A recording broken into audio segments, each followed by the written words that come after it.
Billionaire caught Janitor singing to his crying daughter. He didn't expect she was a single mom. A powerful CEO walks in late one night to find his daughter crying in the corner of his glass wall office. But instead of her expensive therapist, it's the janitor. Yes, the janitor, cradling his daughter, singing her back to sleep with the softest lullaby he's ever heard. And that moment, it flips his whole world upside down. Because this woman, the one everyone overlooked, turns out to be far more than just the cleaning staff. She's a single mom, a coder, a fighter, and the future of everything he thought he built on his own. What happens when the man who runs the empire realizes the real hero is mopping floors by night and building a dream by day? What if the woman the world labeled invisible is the one who saves his company, heals his daughter, and changes his life forever? But just when things start to get better, just when love begins to bloom, when a tech empire is reborn through compassion and community, everything collapses. Betrayal, public scandal, a custody battle, a massive cyber attack, and a courtroom showdown that will leave you breathless. So why should you watch until the very end? Because this isn't just a love story. It's a story of redemption, of rising when everything around you says stay down, of a black woman who turns pain into power, and of a billionaire who learns that empathy, not ego, is what makes a real legacy. You will cry, you will cheer, and by the end, you might just believe in yourself a little more, too. So if you love true transformation stories, if you're rooting for the helpless in our society, and if you believe in second chances, like this video, comment where you're watching from. Subscribe to support this channel and stories that matter. This is a story that deserves to be heard. Every word, every lesson. Now let's begin. Inside the glistening skyscraper of Lyra Tech Global, silence hummed louder than the city noise outside. Floors of chrome, glass, and spotless marble stretched up toward the stars, each level more exclusive than the one below. The executive suite was a cathedral of money, cold brilliance, and relentless ambition.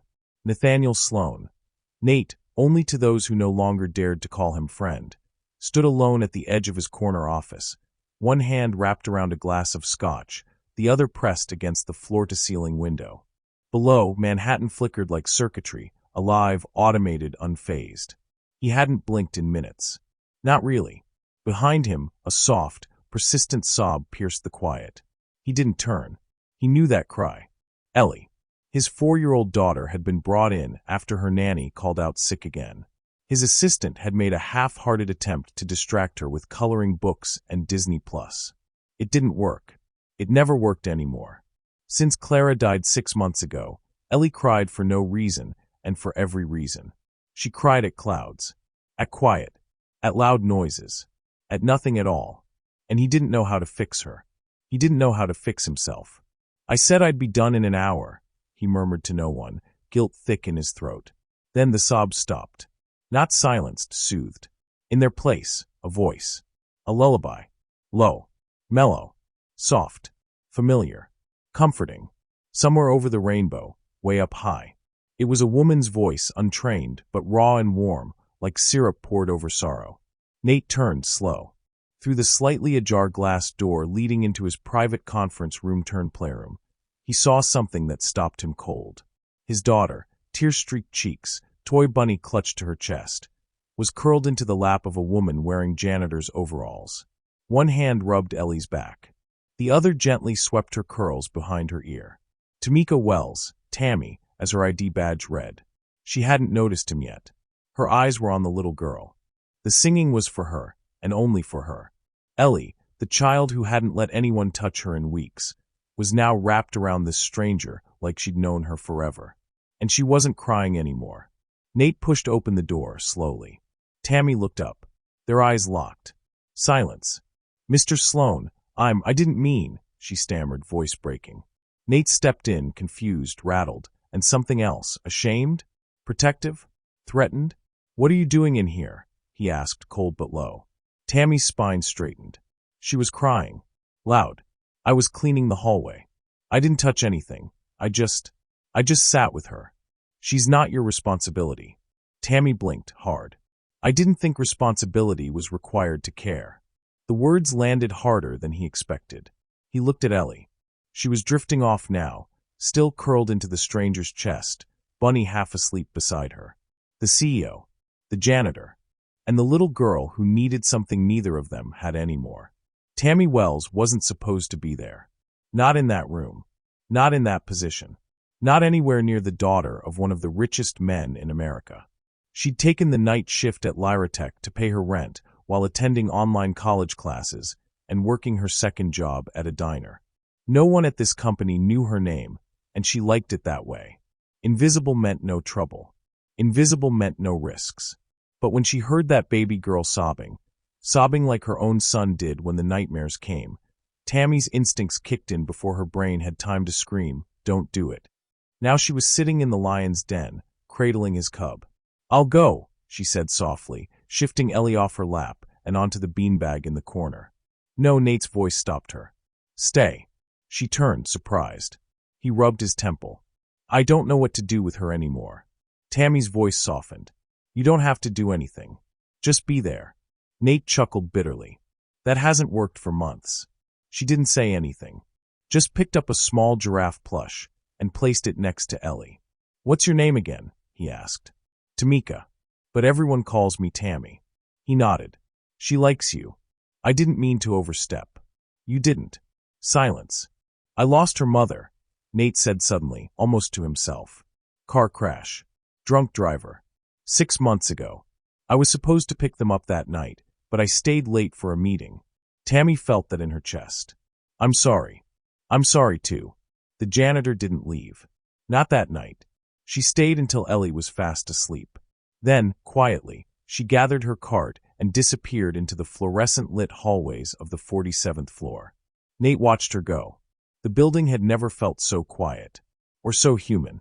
The next morning, Ellie did something she hadn't done in months. She asked, "Where's the singing lady?" Nate paused, coffee halfway to his lips. "Who?" "The lady who sang to me last night. She was nice. She had pretty hair. She smelled like pancakes." Nate laughed, actually laughed, and texted his assistant. "Find out who cleaned floor 47 last night. First name Tamika. I need to speak with her. ASAP." Tammy almost didn't go. When the assistant called and said, "Mr. Sloan requests your presence in his office," her first thought was she was fired. Her second thought, she'd be sued. But when she arrived, Nate stood up from behind his monolithic desk and did something she didn't expect. He thanked her. "Ellie asked about you." Tammy blinked. "She did. She hasn't asked about anyone in weeks." He motioned for her to sit. She didn't. "I want to ask you something," he said carefully. "Would you be willing to spend an hour with her each night? Nothing formal. Just until I can find a more permanent solution. You want to pay me to babysit?" "No. I want to ask if you'd consider helping me help her." Tammy thought of Jalen, her 6-year-old son who waited tables with her imaginary diner set at home. She thought of her rent, her school debt, her exhaustion. And she thought of that little girl crying in the corner of a glass tower. "Okay," she said quietly. "Just for an hour." That night, Ellie ran into her arms. Not cautiously, not shyly, just like she was home. By the end of the week, everything had shifted. Tammy would clean floors until 10 p.m., then spend 60 minutes with Ellie before Nate took her home. Those minutes stretched. Sometimes 90. Sometimes more. Sometimes, Nate stayed to listen. Sometimes, he found himself smiling. Sometimes, he brought coffee for her too. And sometimes, just sometimes, he found his walls cracking, just a little. And one Friday night, after Ellie fell asleep on Tammy's lap again, Nate asked a question he never expected to ask. "What's your story?" Tammy raised an eyebrow. "You want the short version?" He nodded. "I'm a single mom. Jalen's 6. I work 3 jobs. I'm trying to finish school. And most days, I wonder if I'll ever be more than the girl who sings to other people's kids in skyscrapers I can't afford to enter." Nate stared at her, stunned. "You should be running departments, not pushing brooms." She shrugged. "Tell that to my landlord." He looked at Ellie. "Maybe this was supposed to happen," he said softly. Tammy looked at him. "What do you mean?" He met her eyes. "You came in here to clean, and you're the only one who's cleaned up anything that mattered. What would you do if you walked in on this moment? Have you ever met someone who changed your life unexpectedly?" Drop your story in the comments. And don't forget to like and subscribe if you have not done so already. 2 weeks later. Monday, 9:16 p.m. Tamika Wells had learned a long time ago how to shrink herself. In rooms too big, around people too rich, at jobs where her voice wasn't part of the job description. That's why it still surprised her how fast Ellie ran into her arms now. Every single night. Like it was a ritual. Like it was sacred. "Miss Tammy," the little girl cried, leaping from the plush rug in Nate's private office as if she'd been waiting all day. Tammy dropped her cleaning cloth mid-wipe and opened her arms. Ellie crashed into her chest with the kind of hug that carried weight, trust, and grief all rolled into one. The same hug Jalen gave her after nightmares. The same hug she had wished someone gave her when she was Ellie's age. "I missed you," Ellie whispered. Tammy smiled. "I missed you too, baby girl. Ready for some coloring? Can we sing too?" "Always." Behind them, Nathaniel Sloan stood in the doorway, watching silent. He never interrupted the first 5 minutes. He said it was Ellie's time. But in truth, Nate just needed the quiet to watch something extraordinary, his daughter being herself again. He couldn't do that for her. But Tammy could, and he wasn't sure what that meant yet. But it meant something. "She's asleep already?" Nate asked, walking into the room with 2 steaming cups of tea. Tammy nodded, gently laying Ellie on the small nap couch near the wall of stuffed animals. She tucked the girl in with a softness most people wouldn't associate with someone who mopped floors by day and waited tables by night. "She had a rough school day," Tammy said. "Told me she didn't want to talk to the counselor. Said they asked too many questions." Nate frowned. "She told you that?" Tammy shrugged. "Kids tell the truth to people who listen." He handed her the tea. "Do you listen for a living or just for fun?" She laughed softly. "Listening doesn't pay." "Not yet." He leaned against the edge of his desk. "What will pay then?" Tammy paused. Her dreams were a private place. Tidy. Fragile. But something about the quiet, about Ellie's slow breathing behind her, made her feel safe enough to share. "I'm building something," she said. "An app, actually. For single parents. Resources. After-school programs. Meal plans. Discount codes. AI suggestions for scheduling." Nate stared at her like he wasn't sure if she was real. "You're writing code?" he asked. She nodded. "At night. When I can. I watch tutorials. I'm learning." "Tammy," he ran a hand through his hair. "You're writing a full-stack app while working 2 jobs?" "3, she corrected. "I picked up Saturday shifts at the diner again." He shook his head. "You should be doing so much more than this." Tammy's eyes hardened just a touch. "Maybe. But I can't pay rent with should." Nate didn't have an answer for that. Tuesday morning, 8:03 a.m. Tammy's phone buzzed just as she was tying Jalen's shoelaces. Unknown number. "Can you come to my office today at 2 p.m.? I have an idea to run by you." Nate Sloan. She stared at the message for a full 30 seconds. She wasn't sure what shocked her more, that he was texting her directly, or that he was asking, not commanding. "Mommy," Jalen said, "are you going to your boss's house?" She smiled. "No, baby. His office. Will they let you sit down this time?" Tammy blinked. She didn't answer. 2:05 p.m. 47th floor. Lyra Tech Executive Suite. When Tammy walked in, she expected Nate to be behind his desk. He wasn't. He was standing in front of a whiteboard covered in dry erase scribbles, flowcharts, app layouts, timelines. In the middle, the word Wellspring. She stared.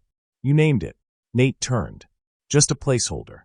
But yeah, it fits. You mocked this like 3 days ago." "No, I misunderstood it 3 days ago. Now I get it." He motioned for her to sit at the long conference table. "I had my R&D team look at your sketch. The bones are good. The vision? Incredible." Tammy slowly took a seat, heart pounding. "I want to fund it," Nate said. "With your name on it." Tammy blinked. "You want to what?" He smiled. "Wellspring, by Tamika Wells. I'll get you a development team, marketing support, and a platform built right into Lyra Tech's educational branch." Silence stretched. "I'm not qualified," she said. Nate shrugged. "Neither were half the founders I funded in Series A rounds. You care about what you're building. That makes you dangerous, in the best way." Tammy felt her chest tighten. Was this real? Or was she being set up for disappointment? I'll think about it, she said cautiously. He nodded, as if he expected that. But something about the way he smiled told her. He already knew her answer. That evening, Ellie ran into the room with more excitement than usual. "Miss Tammy, guess what?" she shouted. "Daddy said you're going to be a boss." Tammy's heart skipped. Nate appeared behind her, sheepish. She overheard. "I told Bunny you're going to build robot apps to help all the moms." Tammy swallowed a laugh. "Did you now? Can I help?" Ellie asked, all innocence. "You already have," Tammy whispered. Wednesday. The office was buzzing. Rumors had a scent in the corporate world, like toner and tension. Something unspoken in the air. "Did you hear? The janitor? She's building an app? With him." The whispers didn't bother Tammy at first. But by lunch, she saw how they lingered when she walked by. How they stared too long. How the interns laughed just a little too loud. She wasn't invited to meetings. She wasn't given a key card. She wasn't part of them. She was other. Still, that night, she was quiet while tucking Ellie in. "You okay?" Nate asked. She hesitated. "This doesn't feel real." "It is." "No, I mean it feels like a trick. Like any moment now, someone's gonna pull the curtain back and laugh." Nate walked over, leaned on the back of the couch. "You're not the help, Tammy. You're the help we needed. That I needed." She looked at him. "What are you doing?" He frowned. "What do you mean?" "You're building something with me. For me. You're not like them. But you are them." He paused. "And that scares you?" "Terrifies me." They stared at each other. No words. Just breath. And maybe something more. Thursday afternoon. Lyratech boardroom. Nate stood at the head of the table. Tammy stood beside him, nerves masked by a sharp blazer and a tighter bun than usual. "This is Tamika Wells," Nate began. "She's not an engineer. Not an Ivy Leaguer. She's a mother, a visionary, and the reason we're launching Lyratech's most important project to date." The room was quiet. Tammy cleared her throat and clicked the remote. Slide 1. Parenting on empty. How the system fails single parents. She started speaking. 5 minutes in, the CFO checked her notes. 10 minutes in, the CMO leaned forward. By the end, they were clapping. Tammy exhaled. Hands shaking, but standing tall. Friday, 11:03 p.m. Rooftop garden. They stood under stars few New Yorkers noticed. Ellie was asleep in a stroller nearby. Jalen was with his grandmother for the weekend. Tammy sipped wine. Nate didn't. "You ever think about fate?" he asked. "Only when things feel too good to be earned." He chuckled. "I used to think fate was just privilege rebranded. And now I think fate walks in wearing janitor shoes and sings lullabies to broken girls." She smiled slow. "You don't have to flirt with me just because I made you cry during that pitch." "I'm not flirting," he said. "I'm stating facts." She looked at him, and for the first time, didn't look away. "Have you ever had someone see your potential before you did? How did it make you feel?" Monday, 9:12 p.m. It had become a ritual, one that no calendar or app had scheduled, but that settled into its own rhythm like music between lines of silence. Tamika Wells arrived each night at Lyratech's 47th floor with her cart, her earbuds, and the little notebook she kept in her back pocket filled with ideas scribbled during her subway commute. But tonight was different. Ellie didn't run to her like she usually did. She was curled into the corner of the nap couch, arms around her knees, Bunny limp beside her. Tammy's chest tightened immediately. She crouched down, voice soft. "Hey, princess. What's going on?" Ellie didn't look up, just muttered, "Nobody likes me." Tammy blinked. "Who said that?" "Some girls in class. They said my mommy's dead, and I'm weird." Tammy sat down next to her, not saying anything for a moment. Ellie's tiny hand slid into hers. "I don't want to go back tomorrow," she said, tears pricking at her lashes. Tammy kissed her forehead. "Baby girl, those girls don't know what it means to be strong." Ellie sniffled. "Are you strong?" Tammy smiled gently. "I try to be. For me. For Jalen. For you. Can I be strong too?" "You already are." Behind the glass, Nathaniel Sloan watched. He was supposed to be prepping for a board call. But the sound of his daughters crying pulled him from his desk like gravity. Again, it wasn't him she ran to. It was Tammy. And again, he felt two emotions clash inside him: helplessness and awe. Ellie was asleep. The office dimmed, and Nate sat across from Tammy, elbows on his knees, watching her like he was afraid to blink. "You always know what to say," he said quietly. Tammy smiled, but didn't respond right away. "People think kids need toys and YouTube videos," she said. "But what they really need is someone who listens to the silence. That's where the hurt lives." Nate rubbed his jaw, nodding. "You're right. You okay?" she asked, noticing the tightness around his eyes. "I've been asked to attend the Tech Equity Gala this weekend." Tammy raised an eyebrow. "That sounds like something rich people invented to pat each other on the back." He chuckled. "It is, but Lyra Tech is getting an award. Congratulations. I want you to come with me." Tammy nearly dropped the paper cup she was holding. "Excuse me. You're the reason we're getting this award. You built the platform. Wellspring is your work." She laughed nervously. "Nate, I wear sneakers with holes in them. I don't even own a purse. I'll have someone take you shopping. My treat." No, her voice was sharper than she intended. "I don't want to be turned into some project." He paused. "Then let me put it this way," he said. "This isn't about showing you off. It's about showing up for the people we made this for. You deserve to be seen." Tammy stared at him. "Do you see me, Nate? Or do you see what I do for you?" That question didn't leave him all night. The boutique Nate had sent her to was tucked between luxury brands and glittering buildings she usually crossed the street to avoid. She almost didn't go inside. Almost. But when she saw the invitation in her inbox, "You are cordially invited to the Tech Equity Gala, honoring Tamika Wells and Lyra Tech Global." She took a deep breath and stepped in. A stylist greeted her. "Miss Wells? Right this way. We've been expecting you." Saturday night. Gala. 7:09 p.m. The room shimmered. Not just because of the lights or the gowns or the champagne towers, but because money has a way of bending space around it, making everything feel too bright, too important, too fragile. Tammy felt like a painting in the wrong museum, until Nate turned around and saw her. The room faded for a moment. She wore a deep emerald gown, her curls swept into a bun, and a single gold bracelet on her wrist. Simple, regal, unapologetically her. "You're staring," she said, "only because blinking feels like a crime." She rolled her eyes, but her smile betrayed her. "Let's show them who built this place," he said, offering his arm. And for the first time, Tammy took it. Not like Cinderella going to the ball, but like a woman walking into the room she deserved to be in all along. Nate stood at the podium, accepting the award for technological equity in community impact. But halfway through, he stopped. "I didn't build Wellspring," he said, voice echoing through the ballroom. "Tamika Wells did. And she didn't do it from an office or a think tank. She did it from experience, from grit, from listening to the stories that get overlooked." He motioned to her. "I want to invite her up to say a few words." Tammy froze. 100 faces turned toward her. She could have said no. She didn't.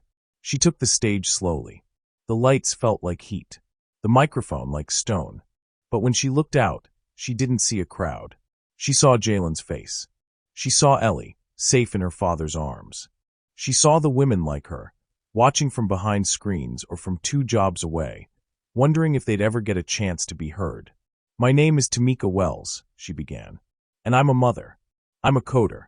And yes, I clean floors to pay for my education." Murmurs stirred. "And I built Wellspring not because I wanted credit, but because I wanted help. Real help. The kind that doesn't come with strings or judgment. The kind that says, you matter, even if you're doing your best just to survive." The room was silent, until someone stood up. Then another. Then they applauded. The city below blinked like a dream. Tammy and Nate stood near the railing, champagne in hand. "You were incredible," he said. "You still think I need a stylist?" "No. I think you need a bigger stage." She laughed, tired and glowing. "Careful. I might take your job." He turned to her, serious now. "I'd let you." They looked at each other. And for the first time, it didn't feel like there was glass between them. Just breath. Just truth. Just 2 people who finally saw each other. Sunday, 9 a.m. Sloan Townhouse. Tammy walked in with Jalen on one hand and muffins in the other. Ellie screamed and tackled him with a hug. Nate opened the door, coffee already brewed. They were a strange trio, but somehow it fit. Ellie grabbed Tammy's hand. "Can we sing?" Tammy nodded. Jalen played his toy keyboard. Nate leaned in the doorway, smiling. And the song began. Monday morning, 7:14 a.m. The headlines came before the sunlight. From mop to mentor, Billionaire's new partner is former janitor. Cinderella story or corporate PR stunt? Nathaniel Sloane's mysterious tech darling raises eyebrows at gala. Tamika stared at the screen of her cracked Android, the headlines sitting like bricks in her chest. She wasn't tagged directly, but her name was everywhere, just blurry enough to sting, just visible enough to burn. She hadn't even made it out of bed yet. Jalen was brushing his teeth in the other room. The kettle whistled on the stove. Life kept moving, indifferent to gossip columns. She closed the tab. "Good morning, Mommy." Jalen called. She smiled through the storm inside. "Good morning, baby." 9 a.m. Lyratech headquarters. By the time she stepped into the elevator, Tammy could feel the shift. The receptionist didn't meet her eyes. A junior developer who used to high-five her now stared at the floor. Two interns whispered the moment she walked past. And when she reached the 47th floor, the silence was deafening. The kind that wasn't from awe, but judgment. "You don't belong here," it whispered. "You got in through the side door. You were just the janitor." Nate was already pacing in his office. He looked up when she walked in, frustration bleeding through his tie. "I'm so sorry," he said without preamble. "I didn't think the press would go this far." Tammy dropped her bag gently. "They're not wrong." "What do you mean?" "I was a janitor. And now you're a department lead. And people don't know how to handle that." Nate exhaled, moving toward her. "I don't care what they say. You earned every inch of this." She looked at him. "But do they believe that?" A beat of silence. Nate finally said, "Then we make them believe it." Tuesday, 10:45 a.m. All staff town hall. The auditorium was packed. Lyratech's corporate staff, engineering teams, interns, and execs, all eyes forward, pretending they weren't curious about the elephant in the room. Nate stepped onto the stage with a calm Tammy had never seen before. "We are here because of a woman who saw what no one else saw," he began. "Not in the code, not in the systems, but in the people." He gestured behind him. Tammy walked out, palms sweating, heart hammering, but back straight. "This is Tamika Wells," he continued. "She's not a charity case. She's not a headline. She's our future." Tammy took the mic. The room held its breath. "I know what some of y'all are thinking," she began. "That I don't belong. That I skipped a line you waited years to get to. But let me be clear. I didn't skip. I scraped." Murmurs. Eyes widening. "I scraped through 2 jobs, through night classes, through single motherhood, through rejection letters and silence. I built Wellspring because I knew what it felt like to need something no one else had time to build." She looked out. "If you think that makes me unqualified, that's your story. But it's not mine." Applause. This time louder. Nate stepped beside her, beaming. And just like that, something shifted. Wednesday, 3:14 p.m. Lyratech Childcare Suite. Ellie and Jalen were drawing next to each other on the tiny table. "Your mommy's famous," Jalen said casually, sipping from a juice box. Ellie shrugged. "She sings better than the radio." Jalen nodded. "She made an app." Ellie nodded back. "She made my daddy not sad anymore." Jalen tilted his head. "Want to be best friends?" "Okay." And just like that, something else shifted. Tammy's phone rang as she was walking out of the office. She almost let it go to voicemail until she saw the name. Erica Monroe, Human Resources. She answered with a professional calm. "Hello. Tamika, we need to speak with you in person tomorrow morning. 9 a.m. Everything okay? We'd just like to clarify a few things regarding your past employment history." Tammy's throat tightened. "Okay, I'll be there." She hung up and stared at the screen, because she knew what this was. Someone had dug. Someone had found it. Friday, 9 a.m. HR office. Erica didn't smile. Across the table sat a corporate lawyer. Slim tie. Cold eyes. "We've been contacted by a third-party publication," Erica said. "They've uncovered a court document from 5 years ago. A custody hearing with your son's father." Tammy nodded slowly. "It says there were allegations of instability. They were dropped. Proven false," Tammy replied. The lawyer spoke this time. Unfortunately, perception can be damaging. We're asking if you'd consider a temporary leave of absence while we conduct an internal review. Tammy stared. You want me to disappear until the press forgets? It's just protocol, Erica said. You understand. She stood slowly. I do understand. And then she left. Not because she agreed, but because if she stayed, she might break something. 11:02 a.m. Nate's office. He was already standing when she burst in. You knew? She asked, voice cracking. I found out just before the meeting. I was about to. They want me gone. Temporarily.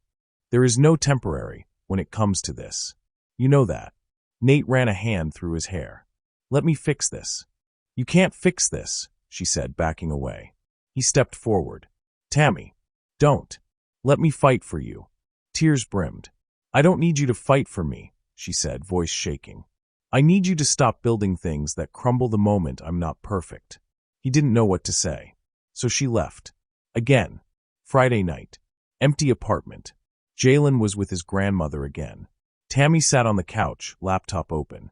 Code blinking. App unfinished. She closed it. Turned on the radio. Somewhere over the rainbow. She laughed through the tears. Ellie was right, she whispered. I do sing better than the radio. Saturday. 7 p.m. YouTube Live. A video appeared on Lyrateca's official channel. Nathaniel Sloan. One take. No teleprompter. If you're watching this, you've read the stories. And you've already formed your opinions. So let me be clear. Tamika Wells is not the person you think she is. He inhaled. She is better. She is stronger. She's walked through fire most of us would never survive. And she saved my daughter's life. Not with medicine. Not with money. With a song. With presence. With love. His voice cracked. And now she needs someone to show up for her. He looked into the camera. So here I am. He ended the video with no logo. No links. Just her name. Sunday. 10:12 a.m. Community Center. Harlem. Tammy arrived to see a crowd. Press, families, students gathered around. Signs. Posters. Flyers. We stand with Tamika. Wellspring is ours too. At the front, Nate. Ellie. Jalen. Holding hands. The crowd parted. Tammy stepped forward. The applause wasn't loud. It was thunderous. Nate met her in the middle. You okay? He whispered. She nodded. Are we okay? She hesitated. Then, yeah, we are. He kissed her cheek. The kids hugged. And the world, for a moment, was exactly as it should be. What would you do if your past came back to haunt you just as your future was beginning? Let us know in the comments.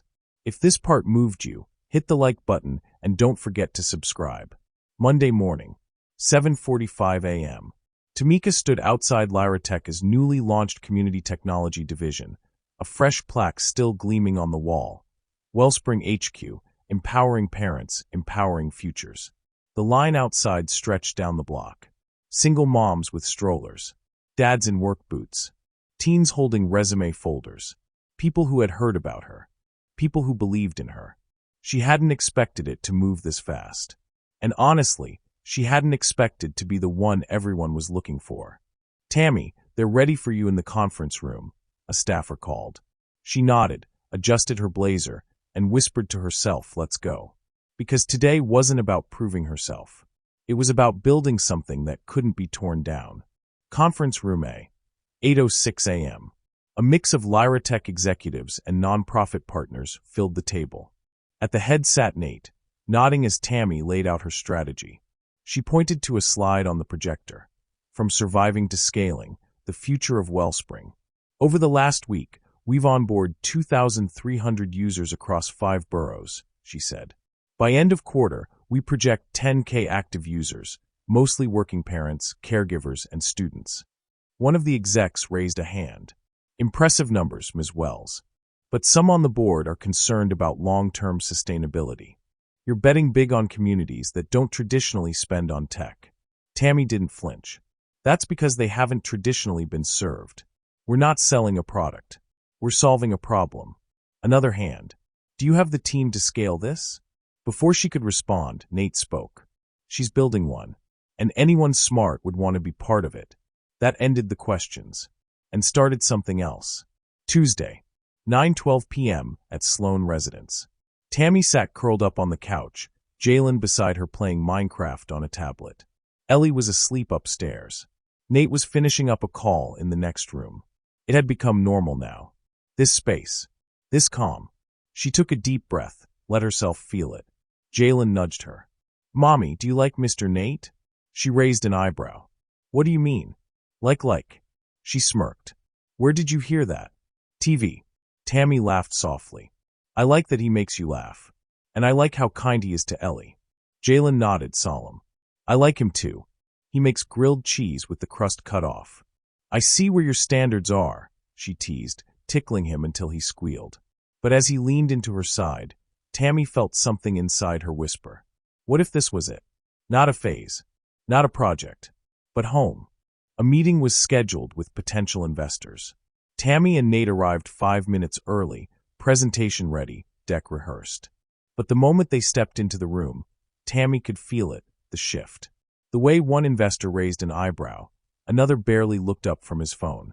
One of them, white hair, navy suit, cleared his throat. "Ms. Wells, I respect your hustle, but this isn't Shark Tank. Emotional origin stories don't always scale." Tammy didn't blink. "Our retention rate is 72%. That's not emotional. That's math." The man smiled coolly. "You're passionate, but you're a former janitor pitching social reform through an app. That doesn't exactly scream unicorn." Before Nate could speak, Tammy stood. "You're right. I was a janitor, and I still sweep my own floors. You know what that taught me? How to spot messes before they spread, how to clean up other people's disasters, and how to build from the bottom up. This isn't charity. It's infrastructure." Silence. Then, one of the younger investors clapped, slow but deliberate. The older man shifted in his chair. "We'll follow up," he said, eyes narrowed. Tammy and Nate walked out without a handshake. Tammy let out a slow breath as they stepped into the sun. Nate looked at her, pride clear in his expression. "You didn't need me in there." She shook her head. "No, but I needed you to see that." He reached for her hand, but stopped. "Why'd you pull back in there?" she asked. Nate hesitated. "Because sometimes, I wonder if being near me makes things harder for you." Tammy looked at him. "I don't need easy. I need real." That night, he kissed her for the first time. And this time, she didn't pull away. Thursday, 2:35 p.m. Breaking news. Wellspring under fire. Leaked emails reveal internal pushback from Lyratech execs. Anonymous sources say Sloan's relationship with Wells compromised company focus. Tammy stared at the screen. Then her phone buzzed. "Nate, I'm handling this. Don't say anything yet." But she already knew what was coming. Not from the outside. From within. Friday, 8 a.m. Emergency board meeting. Nate stood at the center of the conference room, fury contained but visible. "You're basing this on anonymous tips and out-of-context emails," he said. "Wellspring is delivering results, faster than any of our other pilot programs." The CFO replied sharply. "It's not about performance. It's about optics. Our investors are nervous." Nate stared at him. "Because she's not one of you?" Silence. Then the CTO spoke. "We believe Wellspring could survive as a spin-off." "What does that mean?" Nate asked. "We remove it from Lyratech's umbrella. Let it operate independently." "In other words," Nate said, jaw tightening, "you cut her off." "Think of it as freedom," the CFO said. Nate didn't reply. But when the meeting ended, he didn't go back to his office. He went to Tammy. Friday, 10:30 a.m. Wellspring office. She saw it in his face before he spoke. "They want to spin us off," he said. "Make it look like a win." Tammy folded her arms. "Is it? I don't know. You think they're right?" "No. Then fight." He exhaled. "I'm trying, but they're threatening my position." She paused. "You don't have to risk everything for me." "I'm not," he said. "I'm doing it for us." She looked at him deeply. "Then I'll fight too." Saturday, 4 p.m. Town Hall. Tammy stood on stage in front of a packed community center, live streaming to thousands of Wellspring users. "We're under pressure right now," she said. "The kind that tells you to sit down and be grateful for the scraps. But we didn't come this far to shrink back. Cheers." She held up her phone. This app doesn't belong to a company. It belongs to us. So if they push us out, we'll build bigger. We'll build louder. And we'll build it together. The comments exploded with support. Donations started pouring in. Within 2 hours, they raised enough for 6 months of independent operations. Wellspring was no longer a beta test. It was a movement. Sunday, 8 a.m. in Nate's living room. Ellie and Jalen were watching cartoons, tangled in a blanket. Tammy sipped coffee on the couch, Nate beside her. "Do you regret it?" she asked softly. He looked at her. "What?" "Bringing me into all this. Letting it get this complicated."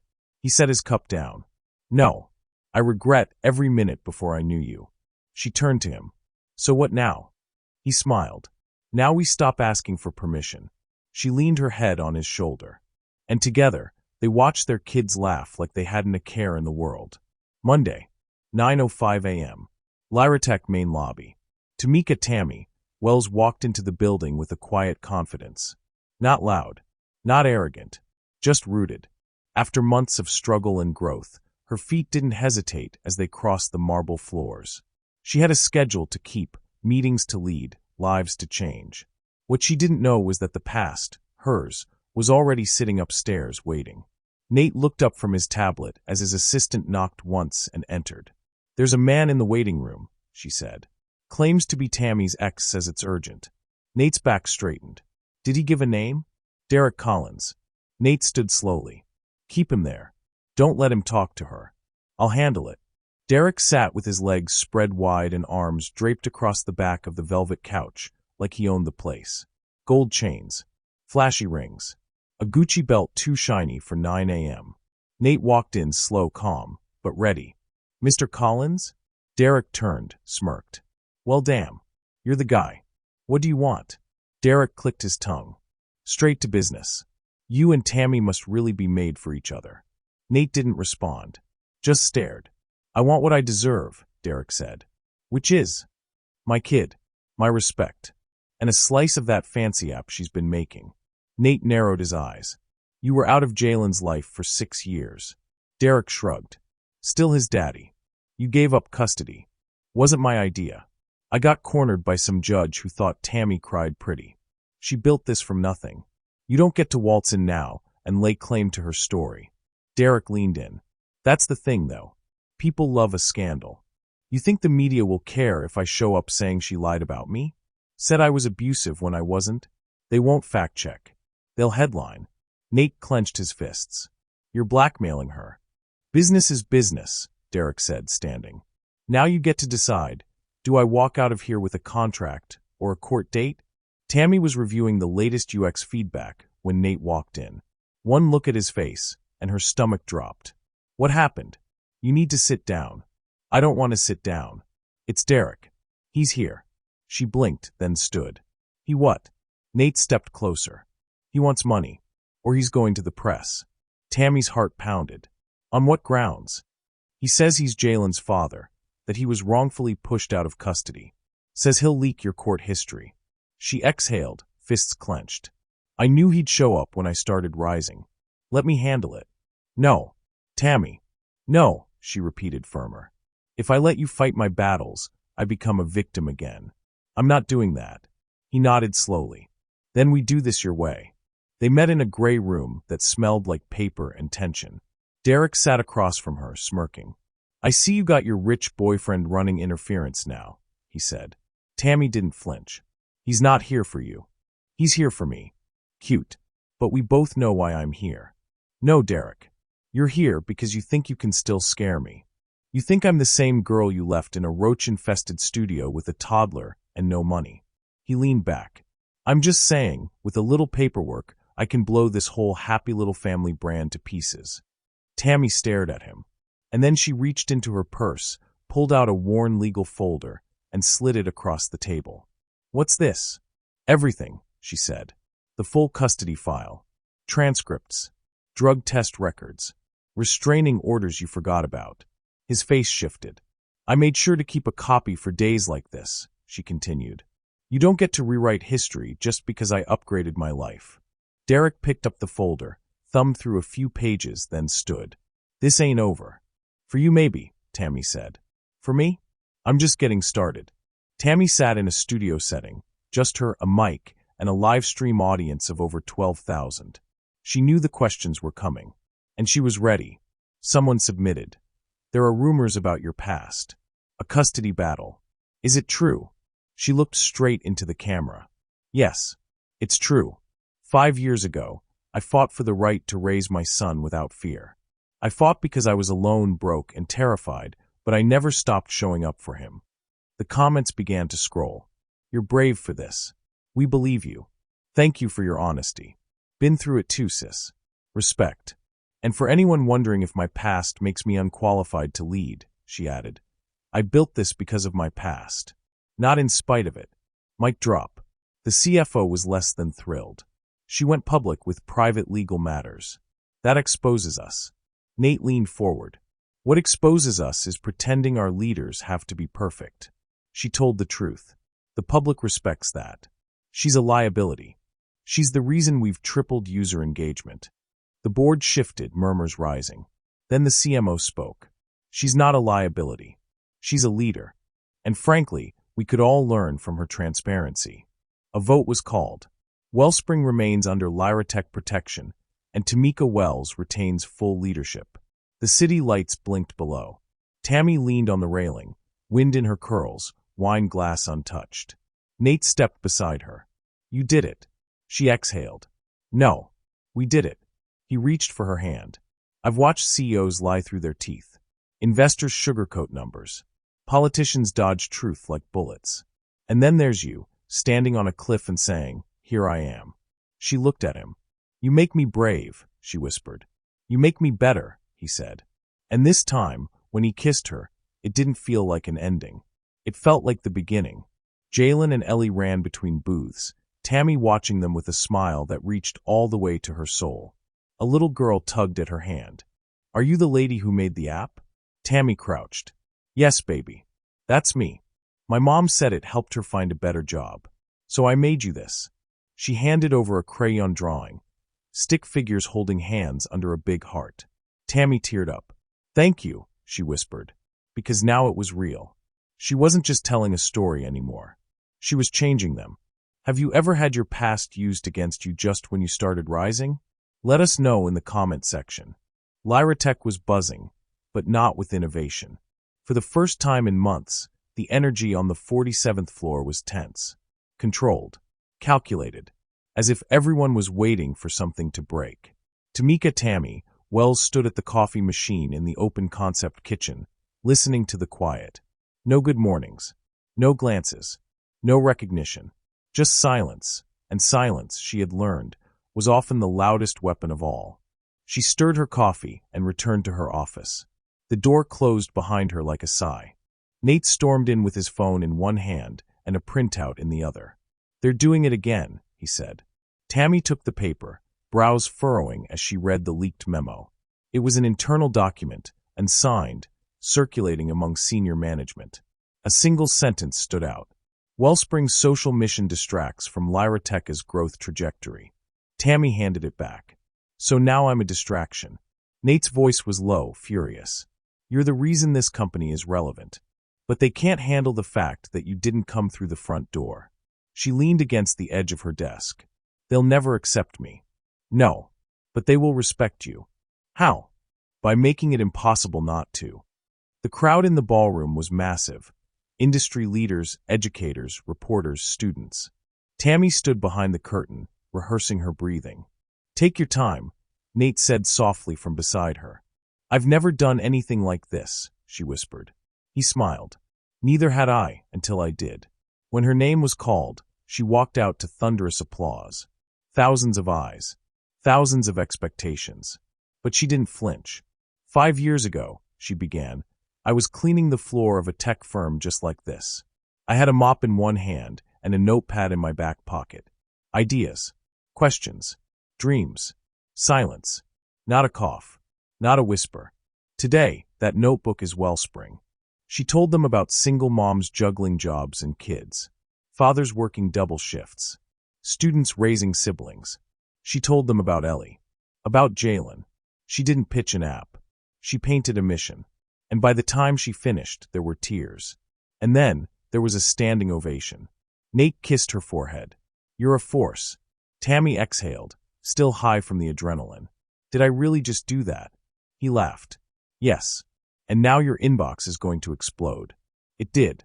By the end of the day, Wellspring had received 3 new offers for partnership, one from the Department of Education and a formal invite from Harvard to speak at their social tech summit.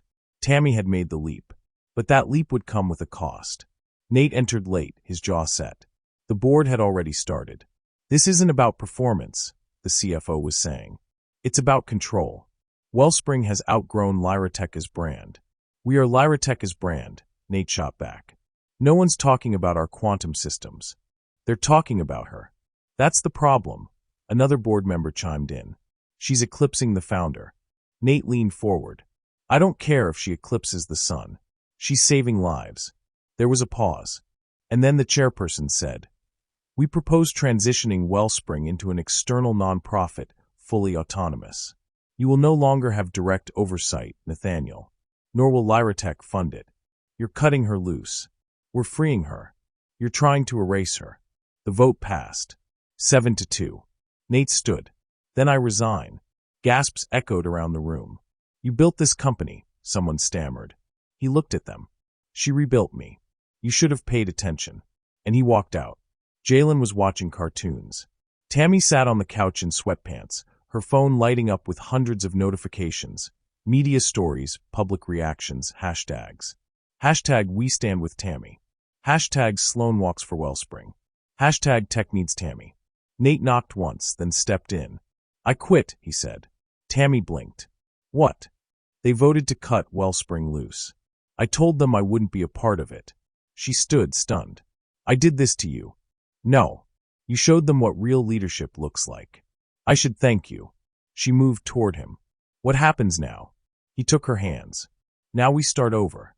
Outside an old library in Harlem, a crowd gathered. Camera crews, community leaders, parents, kids in matching Wellspring shirts. Tammy stepped up to the podium, Nate beside her. "We are no longer under Lyratech," she began. "And that's the best thing that's ever happened to us. Cheers. We're launching a new company, Wellspring Tech Collective. Built by us. Funded by us. For us." Applause erupted. Nate added, "We're bootstrapping. We're rebranding. We're rebuilding. But our mission stays the same." Tammy smiled. "And we're not going anywhere." Whiteboards. Pizza boxes. Laptops glowing. Ellie and Jalen asleep in beanbags nearby. Tammy, Nate, and 3 new hires, 2 women, 1 ex-con turned coder, brainstormed infrastructure. Wellspring 2.0 was in motion. "You know this isn't the end of their attacks," one of them said. Tammy nodded. "Let them come." Nate looked at her. "Because now," she continued, "we're not just a story, we're a movement." Wellspring Tech Collective hit 50,000 users. A small office space was donated by a local community college. Volunteers began translating the app into Spanish, Haitian Creole, and ASL. The press dubbed it the rise of the people's platform. And through it all, Tammy kept showing up. One mom. One line of code. One heart at a time.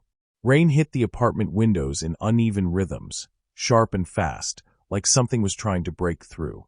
Tamika Tammy, Wells sat at her kitchen table, still in the hoodie she'd fallen asleep in, phone glowing in the dark.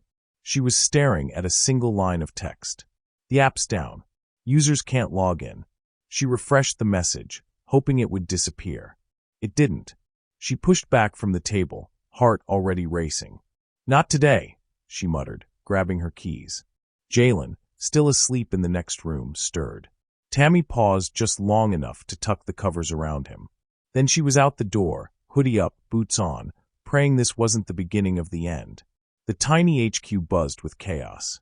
Laptops open, cords everywhere, team members speaking in rushed code language. Nate was already there, jaw tight, phone to his ear. "What happened?" Tammy asked, dropping her soaked bag and wiping her face. "Server attack," he said. DDoS, millions of fake hits flooding the system. The app crashed at 3:14 a.m.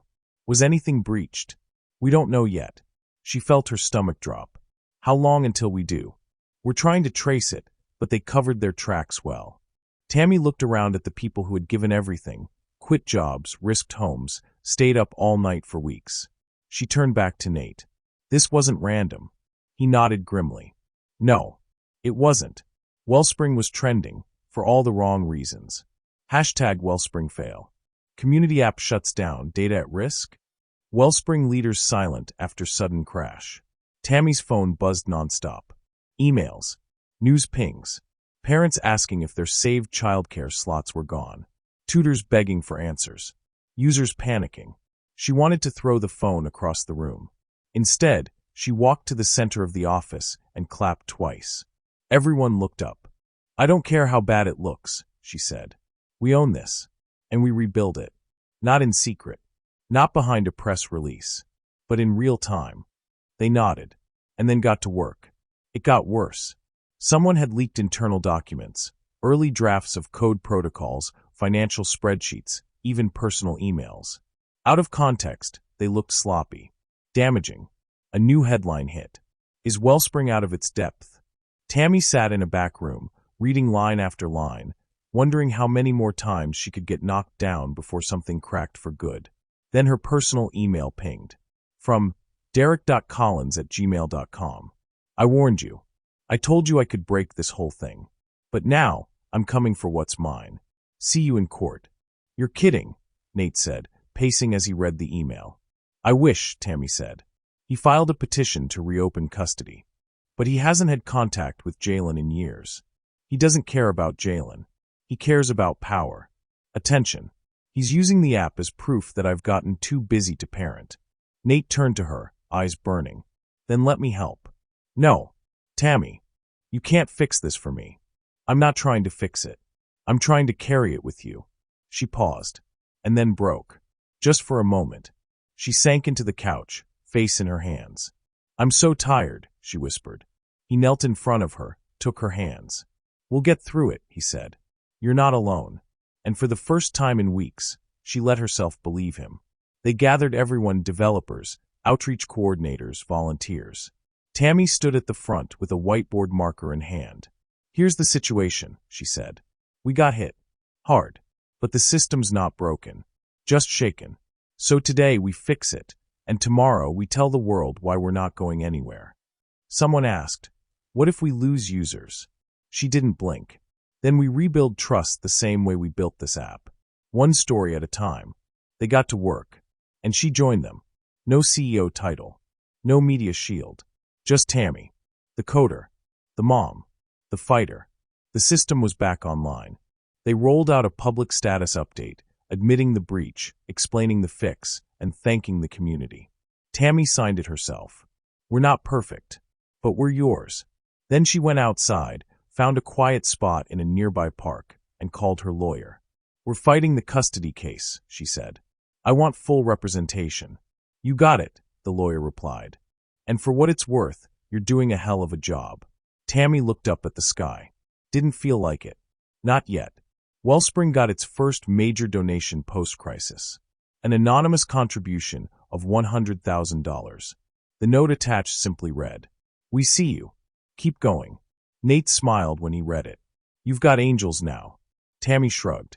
Let's hope they like messy code and late-night ramen. They laughed. It wasn't the first time that week. But it was the first time it felt real. Courtroom 3C was smaller than she expected. Colder. The lights buzzed. Derek wore a gray suit and a smug smile.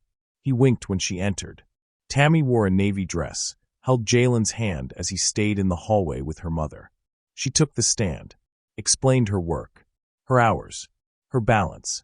Derek's lawyer asked loaded questions, implied she was too busy now, that the nonprofit wasn't stable, that Jalen deserved consistency.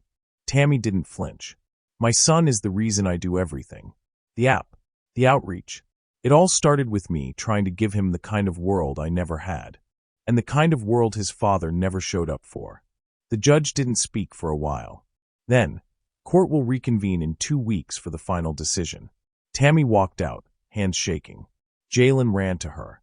And for now, that was enough. Back at the office, the mood was lighter. Balloons from a volunteer's birthday. Laughter. The storm had passed, barely, but they were standing. Tammy sat with Nate on the roof, watching the Brooklyn skyline light up. "You know what I've learned?" she said, sipping her tea. "What?" "Every time you climb higher, the air gets thinner, and the wind hits harder." "And you still keep climbing?" She smiled. "Every damn time." He kissed her hand. And together, they sat in the silence that follows crisis. The stillness of survival. The breath before the comeback. Have you ever stood your ground when everything tried to knock you down? Let us know in the comment section. And if you are enjoying the story, like this video and subscribe to this channel. Tamika Tammy, Wells sat at the plaintiff's table, wearing a gray pantsuit and calm like armor. It had been a long 2 weeks. Wellspring was stable. Donations were climbing again. Users had returned. The app had recovered from the cyber attack, and the public was back in her corner. But this wasn't about code or press. This was about her son. Derek Collins was 20 minutes late. When he finally arrived, wearing a designer jacket and a chain loud enough to speak before he did, he smirked across the room like he'd already won. The judge entered. The gavel fell. And Tammy steadied herself for the fight of her life. Derek went first. His lawyer painted a picture of a father wrongfully excluded. A changed man. A man ready to rebuild a relationship with his son, if only the court would let him. Tammy sat still, eyes forward, mouth shut, until the judge called her to speak. She stood, heart loud in her chest, voice quiet at first. "Your Honor, I don't want to waste the court's time with character attacks or emotional pleas. I just want to show you who I am, who I've always been." She pulled out her phone. "May I?" The judge nodded. Tammy played a video. Jalen's voice filled the courtroom, reading a bedtime story she'd recorded on her app. Once upon a time, there was a boy whose mom never stopped showing up, even when the world told her not to. The room was still. "I built a business around helping people like me," she said. "But more than that, I built it to make sure my son always had someone to believe in, even when I had nothing else to give." She looked at the judge. "I've been his mother every day of his life. I ask you to let me keep doing what I've always done." The judge took a moment, then spoke slowly. "Mr. Collins, your petition is denied. Full custody remains with Ms. Wells. Visitation to be determined only upon court-supervised evaluation." Tammy let out a breath she hadn't realized she'd been holding for 5 years. Derek stood up, cursed under his breath, and stormed out. It didn't matter. The fight was over. And Tammy had won. The entire staff clapped when she walked in. Someone handed her flowers. Jalen ran through the open doors, Ellie chasing him, both holding balloons. Nate followed, carrying a cake that read in icing. Full custody. Full circle. She laughed through the tears. And then, in front of everyone, Nate got down on one knee. "Tamika Wells," he began, "I met you in a moment when I didn't know how to save my daughter. And you taught me what it means to fight with love. You're the strongest person I've ever known. And the love of my life." He pulled out a ring, simple, elegant. "Will you marry me?" There was a collective gasp. Then silence. Tammy smiled. "Only if I get to keep being the boss." Everyone laughed. Nate laughed too. Then, "Deal." She nodded. "Yes." The room erupted. Jalen screamed, "Does that mean Ellie's my sister now?" Everyone laughed harder. It was messy, loud, beautiful. Everything she used to think she'd never have. And now, it was hers. Tammy stood on stage next to Nate, the Wellspring logo glowing behind them. Reporters packed the back rows. Parents, students, developers, and donors filled the rest. She stepped to the mic. 3 years ago, I was mopping floors. 1 year ago, I was risking everything. Last week, I was sitting in court being told who I could and couldn't be. She paused. And today, I'm standing here not just as a founder, but as a mother, a fighter, and a believer that love builds empires the world can't tear down. She held up her phone. A new feature flashed across the screen. Wellspring Family Care Match, a tool to connect caregivers in low-income areas with community resources instantly. "We built this for everyone who ever needed help and was too tired to ask." She put the phone down. "Help is here now." Thunderous applause. Tammy lay in bed beside Nate, Jalen and Ellie fast asleep down the hall. The apartment smelled like lavender and fresh laundry. Nate rolled over to face her. "You ever think about how far you've come?" "All the time," she whispered. You scared? Sometimes. Same. She smiled. But we're not going back, she said. Never. She kissed his forehead, then looked up at the ceiling. From where she lay, the future didn't look distant anymore. It looked like home. Her inbox pinged. Subject: White House Community Innovation Award, finalist selection. She stared at the screen, then gasped. Nate walked in, towel over his shoulder. What's up? She spun her laptop around. He grinned. Well, you better go find something presidential to wear. It wasn't press or donors. No speeches. No suits. Just family. Jalen and Ellie sprayed water guns at everyone. Nate grilled. Tammy danced with her best friend from college, who flew in just to say, I told you were built for more. At one point, Tammy slipped away to the edge of the yard and looked up. The sky was soft and open, and she whispered to herself, Thank you for not breaking me. Have you ever had a moment where everything finally made sense? Share your victory with us in the comments. Sunlight poured through the open windows of the Wellspring Tech Collective's new headquarters in downtown Brooklyn. The space was double the size of the old office, painted in warm neutrals with murals of families, neighborhoods, and handwritten quotes from users on every wall. A small plaque near the entrance read, Built by those who were never supposed to make it, for those still trying. And beneath that, smaller still, in honor of Clara Sloan and every voice that fought to be heard. Tamika Tammy. Wells walked through the main hallway, tablet in hand, curls bouncing, eyes sharp but kind. A group of interns passed her, smiling like they'd seen a hero. Because they had. Nate sat across the conference table, Ellie doodling next to him on her own mini clipboard. Jalen was in the far corner, showing the new assistant how to use the company's family scheduling app. Don't double-tap that button, he warned seriously. You'll crash the demo. Everyone laughed. Tammy stepped up. Okay, team, we've officially partnered with 6 new school districts. Our refugee family care program is launching next month. And, she paused for effect, we just hit 100,000 active users. Applause erupted. I want to remind y'all, this isn't just numbers. Every user is a story. Every login is someone believing they're worth supporting. She smiled. Now go change the world. Again. The screen in the conference room glowed as President Garza stepped up to the podium during the National Innovation and Impact Summit. And finally, she said, our highest honor for community innovation goes to a woman who transformed struggle into structure and loss into leadership. Tammy's photo appeared on screen, one from her earliest days at Wellspring. No makeup, just a hoodie and fire in her eyes. Please congratulate Tamika Wells. More clapping. More tears, and a tidal wave of pride filled the room. Marriage looks good on you, said Monica, Tammy's best friend and maid of honor, adjusting her dress. Looks good because I fought for it, Tammy replied, grinning. The garden had been transformed into an intimate haven. String lights, long tables with hand-painted table numbers, a dance floor with a quote from Maya Angelou at the center. Ellie wore a floral crown. Jalen had a bow tie so big it kept shifting over his shoulder. As the music played, the crowd stood. Tammy stepped out in a simple ivory dress, a bouquet of white tulips in hand. At the altar stood Nate, hands clasped, eyes full of tears he didn't bother hiding. I never imagined a life like this, Tammy said during her vows. I never imagined being seen so completely. But I know now. I was never invisible. I was just in the wrong room. She turned to Nate. And you opened the door. He smiled. You didn't need a door. You built one. They kissed to a chorus of cheers and joyful tears. 2 families. 1 future. Jalen climbed a step stool and raised a plastic cup. I just want to say I have the coolest mom in the world, he said. And now I have a dad too. And Ellie's my forever sister, even when she steals my cereal. Laughter. Also, when I grow up, I want to be a boss like mommy. Applause. Tammy wiped her eyes, laughing as she pulled him into a hug. The lights dimmed. A soft melody filled the air. Somewhere over the rainbow, way up high. Nate pulled Tammy into a slow, easy rhythm.